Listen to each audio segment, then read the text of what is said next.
The UK Climate Change Secretary Ed Miliband was recently in China to see the impact of global warming on the far western deserts of Gansu province. He also looked at countermeasures in agriculture, industry and politics. In an interview with The Guardian in Beijing, he explains why he's optimistic that the world's biggest carbon emitter could be ready to strike a deal at climate talks in Copenhagen later this year. Thanks very much for joining us for The Guardian's China Week. I'd like to talk to you about climate change in particular. How do you convince China to go far enough to persuade other countries that everyone is taking their fair share of the responsibility? I mean, China is central to any global agreement because of the scale of its emissions, the scale of its population, the importance of its emissions to future prospects, and also because China is an important global power and people will take notice in the developing and developed world of what China does. So it's central to any agreement. I have to say, from the talks that I have had with Chinese ministers, I'm incredibly encouraged by China's approach to these issues. They can see climate change happening in this country. They know that actually if climate change continues, it will affect them probably worse than others. Some people say up to 10% of their rice crop could go. Certain rivers could see up to 25% of their water taken away, up to 7 million people being flooded. All those are very pressing, urgent dangers for China.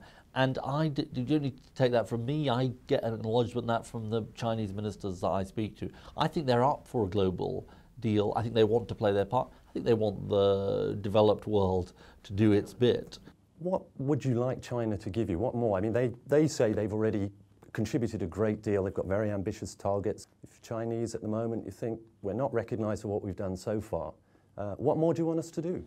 Well, I want to put on record my recognition for what China is doing already. We need, at this stage, not for them to immediately show that they're going to cut their overall emissions, but we need them to get off the high carbon path. We need them to get onto a lower carbon trajectory, away from what people call business as usual in terms of emissions. If we can see significant deviation from business as usual from advanced developing countries like China, it gives us a chance of avoiding dangerous climate change.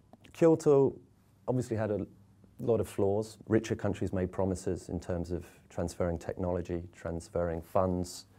There are many people who feel that those promises have not been kept. How do you respond to that, and why should it be any different this time? I think there's always more that we can do. I think rehearsing an argument about Kyoto and what happened is not necessarily very productive. But look, you know, the key thing in relation to Copenhagen is to understand that we do have a new American leadership on this issue from President Obama. I think that is important. But it is a very tough thing that we're trying to do because we're in the midst of an economic crisis, a global economic crisis, and we are trying to provide a new framework for moving forward on climate change. Now, I personally am optimistic that we can do this because I think we have new American leadership. I think we have developing country desire to get action. We have an EU target of 20% reductions by 2020, 30% as part of a global deal. So I think you can see a sort of the will is there in different places. Now, our task is to hammer out an agreement. And that's what I'm going to be spending a lot of my time in the next few months focused on, because I think it is absolutely crucial. And I think it is an absolutely crucial moment of opportunity and risk for the world, to be honest. It's a moment of opportunity because of the circumstances I've described and the will that I've described. It's a moment of risk because I think if we blow this, we are in real trouble. Thank you very much.